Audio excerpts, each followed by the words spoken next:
It's Friday, October 12th, 2012, and let's talk about what happened this week over at XDAdevelopers.com.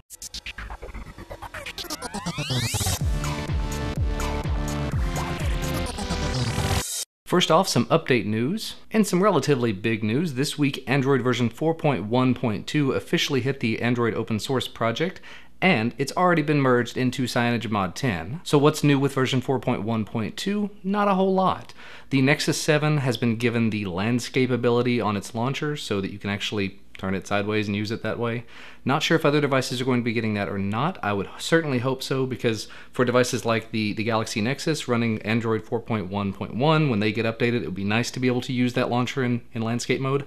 I can only assume that that's going to be the case, but it's entirely likely that it will only be on tablet-sized devices. And the other big interesting feature about 4.1.2 is that it comes with one-touch notification expansion, one-touch everything in terms of the notification center, not two-finger like it was for a while there. So if you have notifications, you want to expand them, you just one finger, make them larger, make them smaller, things like that. You can expand and collapse multiple ones at the same time. It's a very new and interesting way of doing things. And additionally, if you didn't do anything to your Nexus 7, if you just left it with the stock firmware, everything out of the box, it should have received the 4.1.2 update over the air. Now, if you have a custom recovery and you're unlocked and rooted already, but you still have the stock firmware on it, you can still retain that unlocked rooted status with this update. At least that's what's being reported in the thread. Additionally, this week a couple of other devices saw CyanogenMod ports become available, although not official ones. The Samsung Galaxy Blaze 4G, which I believe is the Galaxy S2 for T-Mobile, received ports of CyanogenMod 9 and 10 this week. The CM9 port for the Blaze 4G is supposed to be extremely stable. The only real problem is that when you rotate it, there's a little bit of lagginess, but that's really not a huge deal. Unfortunately, the CM10 ports, not really great. There seem to be some random reboots, freezing up, all sorts of things that would make it not exactly be ready to be a daily driver. These were developed by different people, so there are different sets of bugs and different things that could happen over the course of the future updates. However, a bit of good news, apparently that CM10 port for the Blaze 4G is also capable of running on the Samsung Gallery Accelerate. It just required a couple of kernel tweaks.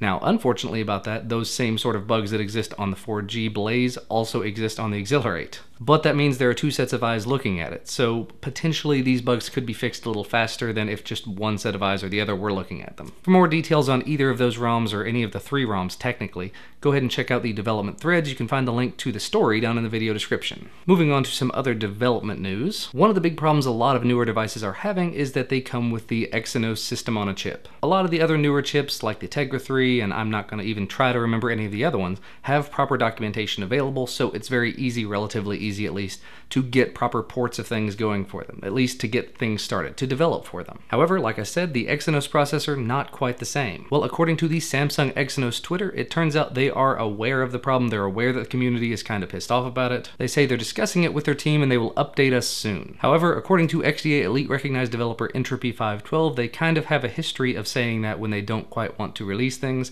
So they'll say release coming soon and then nothing ever actually happens. It just kind of gets swept under the rug. And that honestly is a bit of a shame. When a company is sort of going out of their way not to release the documentation, not to release specifications, and actually the thing I didn't mention here is they're driving developers away from developing for this platform. Specifically, Team Hacksung and the CyanogenMod team have said that they're not going to be supporting them in the future unless documentation comes out. That really does nothing but hurt the community, and really it's hurting your devices, it's hurting your sales. Why would the company not say, oh wait a minute, we really ought to go ahead and do this thing that we're supposed to do? It's all about responsibility, and if you're not going to take responsibility for a product and for something that you have promised to the community, whatever. And now for something completely different. If you have ever wanted to dabble in network penetration testing, security testing, things like that, there are of course security frameworks for your PC, for Mac, for Windows and Linux and everything else like that. However, up to this point, there hasn't really been anything useful for Android. Until now. XDA forum member Evil Socket has put together an application called dSploit, which is a comprehensive set of tools for Android used in network penetration and security testing. That means that you can scan networks, you can look for vulnerabilities on systems on the network, you can perform man-in-the-middle attacks, all from your Android device. And the only real requirements are that you must be running Gingerbread or higher, and you must be rooted. And honestly, that is a lot of devices at this point. That actually kind of makes me want to pull my old Droid X out of the box, turn it on, and Yeah, no, I will not do that at work. Now, on the other side of that, there are some malicious things out there in the world that we just can't do a whole lot about, right? Case in point, a toolkit called P2P ADB was released by a guy named Cause recently, which essentially, if your device is rooted and you've left USB debugging turned on, it can do nasty things to your device. It can bypass your lock screen, make system changes, allow the attacker to get access to your Google account. Anyway, lots of not fun, nasty stuff. But XDA Elite recognized developer Sterikson saw that this was a problem, and he wrote an app to fix it, at least to sort of bandage it. The app is called Adbd Secure, and essentially what it does is if you have a lock on your phone, if you have a PIN or password or face unlock or anything like that, when your phone is turned off, when the screen is locked, anything like that, it will turn off ADBD. Now the other side of that is when you have your phone unlocked, it's going to go ahead and turn it all back on. But for most people, if you have it enabled, you have it enabled for a reason. You want it on when the phone is enabled. The only catch to that is, of course, you do have to have a lock enabled on your lock screen. You have to have a PIN, a password, a face lock, whatever. But really, again, that's kind of what the whole vulnerability gets around. It uses that lock screen and works its way around it, even if it has a PIN or a password on it. So very useful application. If you are that kind of person that has a rooted device and does leave USB debugging on, you may want to look into it, or you may just want to turn USB debugging off when you're not actually going to use it. Either way, the app is available on Google Play and the sources are available on GitHub. Thank you very much for making it open source. That's awesome. Feel free to read up on it in the forum thread and leave the author some comments there. And the last story I'm going to talk about, I wanted to talk about this story as soon as I heard about it before I saw it appear on XDA.